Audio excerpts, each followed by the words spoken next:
Hey guys, welcome into the Stinkin Truth Podcast alongside Mike Evans. I am Mark Schlereth, live from New York. Mike in Colorado. Mike, always good to be with you. Thank you so much for making us a part of your day here on the Stinkin Truth Podcast. How are you, buddy? Great. And boy, we've got some juicy stories to talk about coming out of the weekend that was. First of all, what an incredible play by Jaden Daniels. What an incredible finish for Washington. I mean, this franchise is back, baby, and I know you're really happy to see it, but the Bears handing off to an offensive lineman. This isn't William Refrigerator Perry, okay? And then you got poor Tyreek Stevenson, who's, out there as part of the Hail Mary defense. He's got his back turned to the play. He's taunting and dancing in front of Washington fans. 4 seconds elapse before he even realizes that the play's underway. He turns like, oh, I better jog over here. They end up completing the pass, and then Matt Eberflus comes out and says, yeah, that was the guy that was supposed to box out Noah Brown. Mark, I got to ask you as a former player, could you continue on with this guy as your teammate after pulling that stunt? Sure. I mean, a lot of it depends on who the guy is, and he's a really good young player. So, yeah, ultimately, he's an idiot, and I know that Jalen Johnson, who's one of the best corners in football, plays for the Chicago Bears, and essentially said that, he talked to him. I think this was on the Score in Chicago, on the radio station in Chicago, said, hey, man, you cost us a game. Like that type of selfishness and that type of stupidity ended up costing us a game. And, as far as a player is concerned, I think I'm all for public humiliation with inside the meeting. I think that's a really good thing. I think but again, I'm one of those guys that think a little bit of bullying is okay too. I think that strengthens you.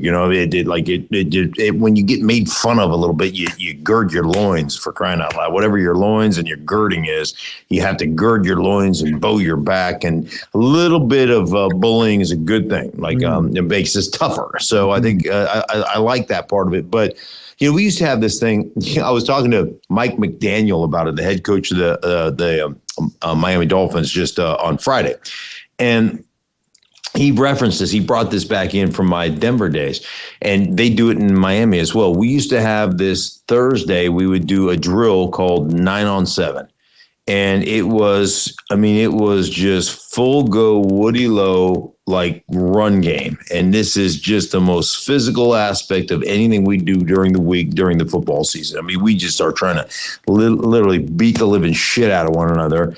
And, everybody and their brother's uncle, we know it's run, and you defensively, it's run. You don't have to defend the pass. There's no worry about that. And so, it is a drill that if you're really good at running the ball, this is where you get better, right? This is where there's not fooling. There's no fooling going on here. And then after we get done running the drill, 10 plays or whatever it is, Friday morning, we would watch it as a team. And if you screwed that up on Thursday night, I wouldn't be able to go to sleep Thursday night going, oh my God. Alex Gibbs ran that meeting. He was my offensive line coach. And that morning you'd wake up and you'd be like, oh shit, here we go.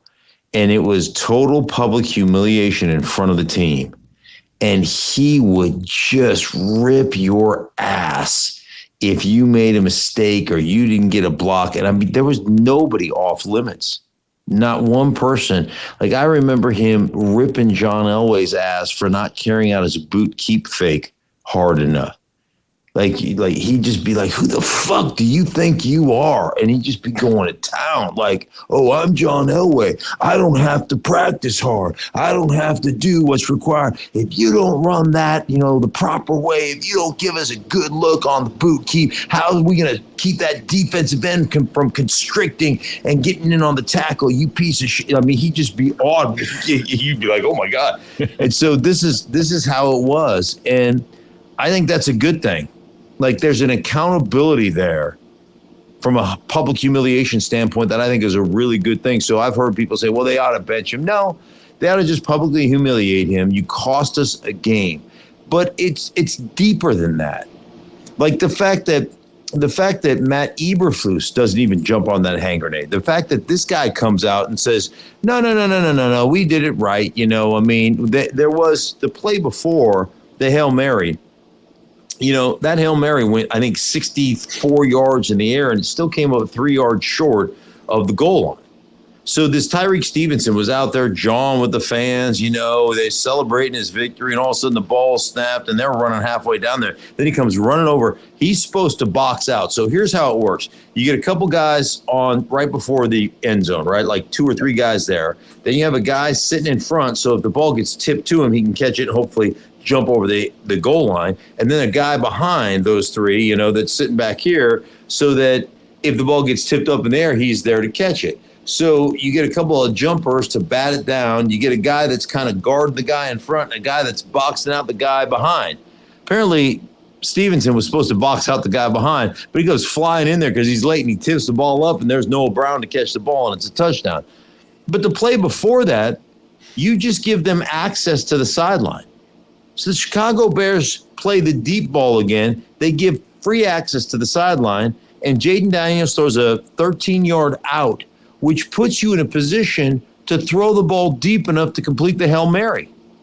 So that's an egregious mistake right there. And he says, we didn't need that play. We were worried about defending the last play. What? Because that 13 yards, that play would have fallen down at what? If it came down to the 3-yard line, it'd come down at the 16-yard line. So you think that tip ball is going to score if it goes down to the 16-yard line? Probably not. So, yeah, that 13 yards was important. But the most egregious play of them all, I'm a former offensive lineman. So I know what your hands feel like. Like when I was playing, like my kids were little, and my kids would come running up to daddy and want to jump on my lap, and they'd be coming to go up my lap. I'd be like, Daddy's fingers, don't touch Daddy's fingers. Don't.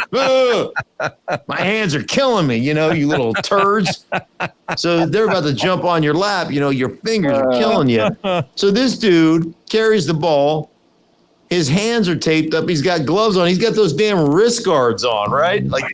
And that's a good idea. Like, you went out in practice and you worked on that play, and you decided at some point, it's a good idea in a goal line situation, get a backup offensive lineman that's cold, coming off the bench, with his hands all taped up, his elbows all taped up, his wrists all stiff and hard and taped up, and hand him the ball. No. That's brilliant. They'll never see it coming. I'm telling you, dude, what do you guys, with the next thing you guys are going to create is camouflage condoms. That's you're going to come out with camouflage condoms, and the taglines they'll never see you coming. Oh no! Come on. What are you guys doing over there? It's just a stupidity.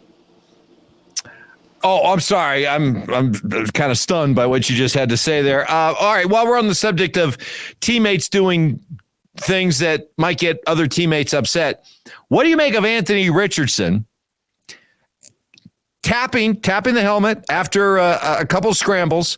His team's down by 2 scores, and your franchise quarterback, the 4th overall pick, the guy that's supposed to rescue your franchise, asks out of the game, and then afterwards says he had to come out because he was tired.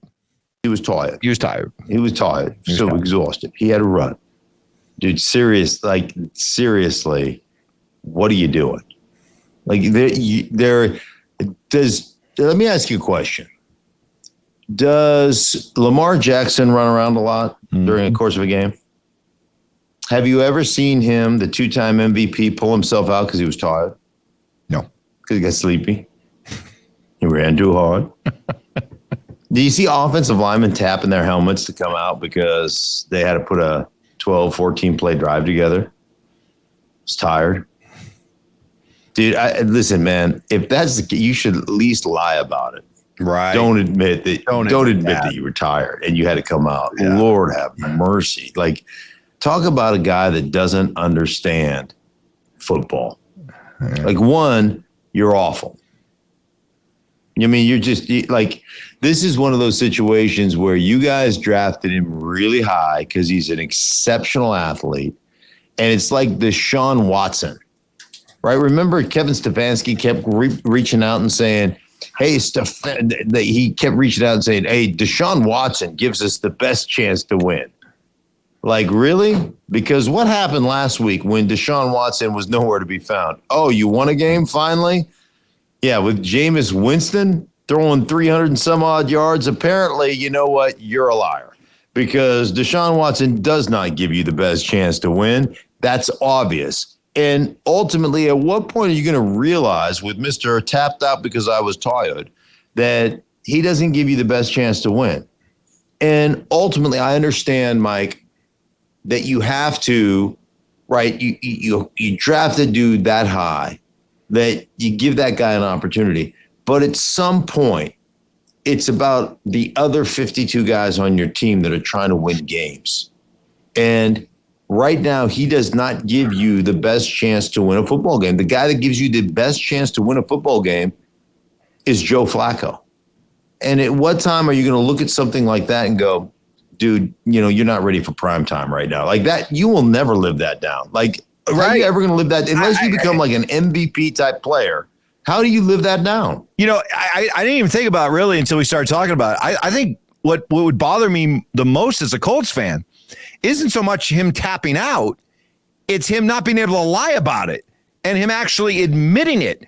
Like for a guy who's supposed to be able to make really good decisions, snap of a finger type decisions, the fact that he came out and said, yeah, I was tired. Yeah. Like, dude. In his press conference, he said the truth in that situation. Right. In his press conference, he said, hey, I'm not going to lie to you guys. I was really tired. You're right. Like, dude, no, lie to us. I always say this all the time. We want the truth from our coaches and our athletes until they give us the truth. And then we're like, ooh, I don't like the truth. I'd much rather you have lied to me on that particular one. So here's Anthony Richardson, by the way, as a quarterback. And just as a quarterback, right? Mm-hmm. Not as a runner, as a quarterback. 44% completion this year. 44% completion with 4 touchdowns and 7 interceptions. Dude, you can't play him. You can't play him. You cannot play him anymore. He gives you no chance to compete. He doesn't give you a chance to, like, he'll make some spectacular plays. I get it. But you cannot consistently win football games with a guy that plays on the spectacular fringe, but the rest of the time plays garbage. Okay, 10%, 15%, or 20%. 20% of the time, he operates on that spectacular fringe. 80% of the time, he operates in the realm of dreck. It's just not good enough. He can't do the stuff. He cannot execute the boring stuff, the chain moving stuff, the everyday stuff, the things that you have to be really good at the quarterback position. He can't operate the standard stuff. What do I always say? The 70-30 rule. Yeah. 70% of the time you're supposed to be on time, right? 70% of the time you're supposed to operate ahead of schedule or on schedule with your offense. 30% of the time you got to be spectacular. He's trying to be 90% spectacular and 10% spectacular. 90% is like completely off schedule. Like it's so bad. I screwed that whole thing up, but it doesn't matter. You get what I'm trying to say. Yeah. I'm not that bright, but you get what I'm trying to say. Like 90% of the time he's just functioning in a dysfunctional manner. He can't, I've played there before with a quarterback that comes in, you're like, uh-oh, like a backup comes in and you're like, yeah, we don't have a chance today. Like we're just going to bleed on this one. They're bleeding every Sunday. And they've got a competent guy behind them. They've got Joe Flacco. Joe Flacco can win you football games. By the way, since we're on that kind of a tangent right now, in Cleveland, do you now, as a Browns fan, as a Browns player, do you say, okay, our season starts now with Jameis Winston. Let's see what we can make of it, because the early returns are pretty good. Yeah, Jameis Winston is going to give you he's going to give you opportunities, right? But he's going to throw the ball well enough to give you some opportunities. He's going to shove it, he's going to shove it to his receivers. He's going to do a good job with that kind of stuff. And he brings great energy. Guys love playing with him. Everybody you talk to that plays with Jameis Winston loves him. Unfortunately, he's going to give you opportunities, give the other team opportunities to take the ball away. And he did that at the end of the game. He throws it directly against Baltimore. He throws it at the very end of the game directly to Kyle Hamilton. I mean, it hits Kyle Hamilton in stride. He overthrows the receivers in stride right here, and it just trickles down between his hands and, falls harmlessly to the ground. Like, he's going to give the other team some opportunities as well, but he brings great energy. The guys love playing with him. Yeah, he gives you would you be in a playoff conversation right now if Jameis would have been your starting quarterback from day one? Yes. Yes, you would. But you very much like Indianapolis are trying to sell everybody on a bill of goods that this is what's best for the franchise, because in Cleveland, you spent a lot of money on a guy that can't play, that, has got his issues. And then in Indianapolis, you drafted a guy, you drafted an athlete, and you hoped that you could make that athlete quarterback. And they're they're entirely different. And so, I'm not saying that Anthony Richardson won't ever be good, but boy, he's got a long way to go before he's even average. Listen, before we go any further, it's been distracting me this whole time. I guess you were eating something before we went on. Looks like you got a little bit of that Russell Wilson crow on the side of your mouth there. Yeah. Might want to do something about that Russell Wilson crow that you've been eating since last night. Yeah, you know what? I'm just going to go ahead and say it with my chest. Russell Wilson's the last two games has played really well. He played really well, man. And, it doesn't it doesn't take away what happened here in Denver and how bad he was. And he was awful. And it doesn't take away that it didn't work in Seattle. And at the end of that thing, that relationship was fractured. He was not good. Okay. It doesn't take any of that away. So I wasn't wrong about what I saw in Denver for 2 years. You witnessed it as well. And it was garbage. Awful. It was awful. Awful. But I will say this. One, and I don't want this to be a backhanded compliment, so let me get through this whole thing. One, they're doing a great job in Pittsburgh. And if you look at his completion chart, or his spray chart, if you will, everything, if you put the offensive line, the line of scrimmage right here, everything is outside the numbers. Like, all the quick passing game, Mike, is outside the numbers. So what happens in the quick game? So first off, you're inside three guys, guard, center, guard. They all up kick, meaning they're attacking the line of scrimmage. They're taking the passive out of pass protection. They're attacking the line of scrimmage, right? Because it's a three-step drop. So that's what they do. Offensive tackles open up and set. It creates this window between the end of the line of scrimmage and the numbers that's a great passing window. And when you look at the quick game for Pittsburgh, everything they've thrown the last 2 weeks is outside the numbers. I mean, it's like they don't even attempt it inside the number. There were two dump offs to backs that are inside the numbers. That was the only two completions that were from tight end to tight end box. If you take that box from tight end to goes tight end or tight end to tight end, there were two balls that were completed in there. There's not even an attempt in the middle of the football field. Not one. So the quick game is all outside, which I think is really smart. And Russell is very good at that stuff. And he's very good at completing those. And he can see because that window opens up. So that is really smart coaching. And then the other thing is on the deep play pass type of stuff, they're keeping it outside the numbers as well and letting him take shots down the football field. All the things that Russell is exceptional at, because there's nobody that's any better throwing the deep ball than Russell. So I'm going to give Tomlin and Arthur Smith a ton of credit for creating an offense that he can operate in and operate efficiently in, okay? So I'm going to give them a ton of credit. But with that said, I'm going to give Russ even more credit for not being I want to be Drew Brees, let me do what I want to do, let me change, for taking the coaching, understanding where he is in his career, understanding what he's good at, but more importantly, what he's not good at, and adhering to the offense that was put in front of him and being able to orchestrate it and do the things that they're going to be required of you to be great. So with that said, man, I'll eat this one, man. I'll take it on the chin. Russ is playing really good. I didn't think it was going to happen. I was wrong. A lot of the Rusties were right. Operating within that realm, in that offense, man, he's really good. So is it sustainable for Steeler fans watching right now? What they're doing right now offensively, these last two games, they haven't played a division game yet. They've played the Jets and they've played the Giants, two teams that combine 4-12. Yeah.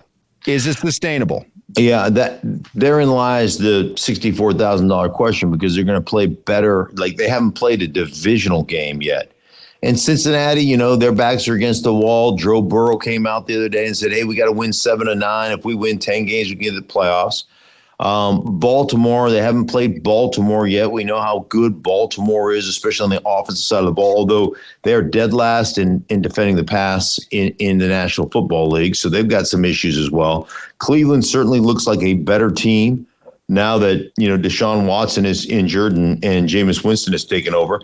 So we're going to see if it's sustainable. Like right now, they've run the ball really well the last couple of weeks. And like I said, Russ is throwing the heck out of the deep ball, man. There's been some good connection. And if they continue to run the ball that way and create the boot keep game, get him outside the pocket, some of the easy throws that he has had, that part is sustainable. They're going to play better opponents. We're going to see exactly what he looks like against the better opponents. But as of right now, and I know it's a small sample size and it's only 2 games, but I saw it in Denver. You saw it in Denver. Unwillingness to do what you have to do, wanting to be Drew Brees, wanting to orchestrate the calling plays and checking out of things and calling things that weren't even in the game plan. I saw all that stuff. They saw all that stuff and had that stuff confirmed from coaches and everything else.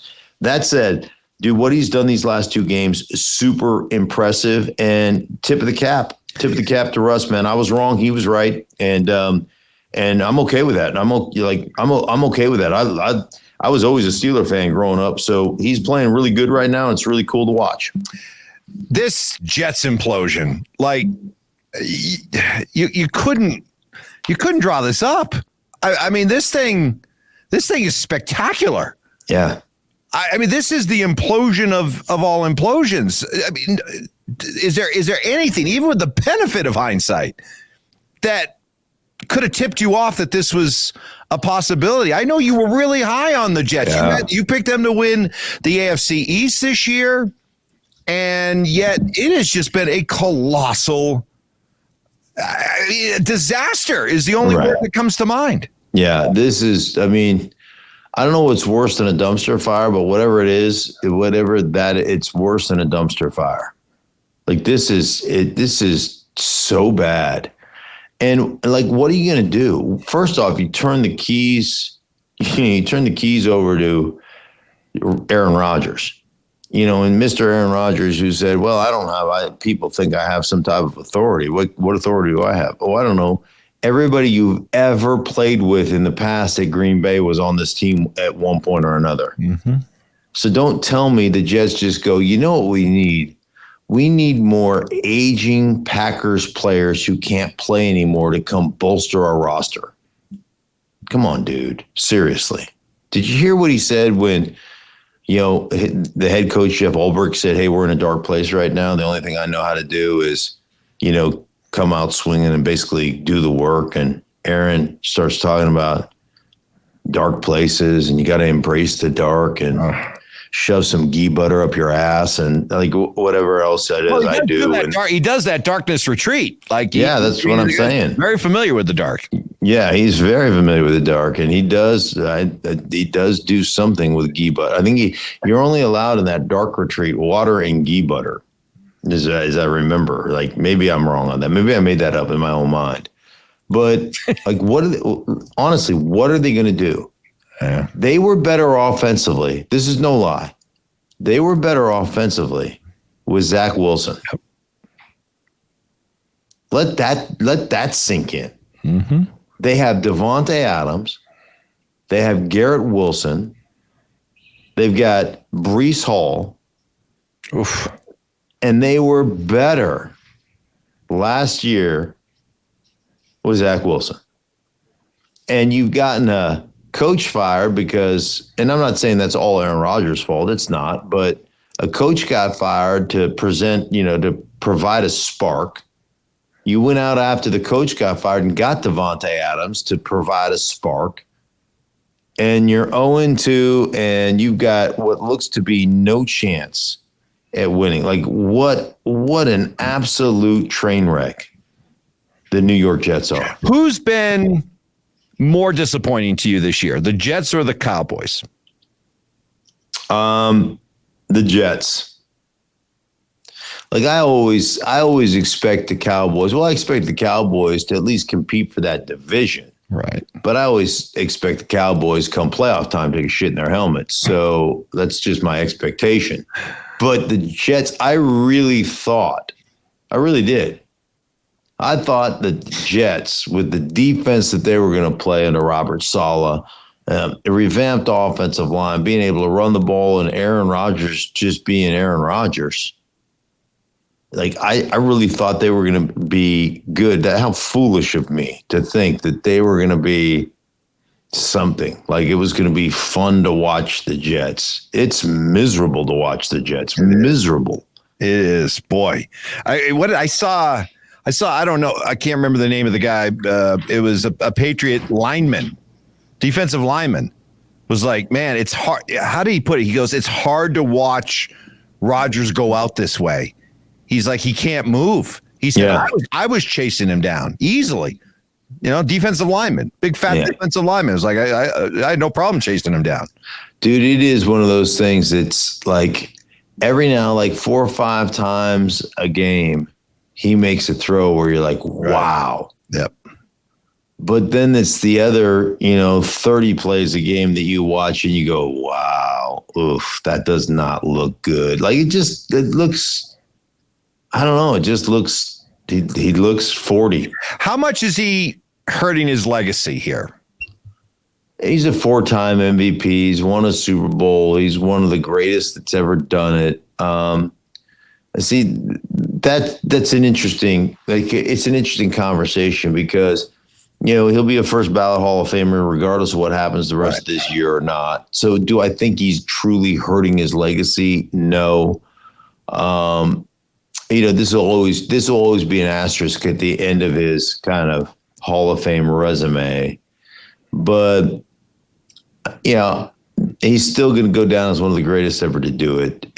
But is he losing his seat or potential seat at the big boy quarterback table? You know what I mean? No. I mean, where because Brady goes out and he's still I still feel like Brady could go out and orchestrate a winning season for the Raiders if he wanted to play.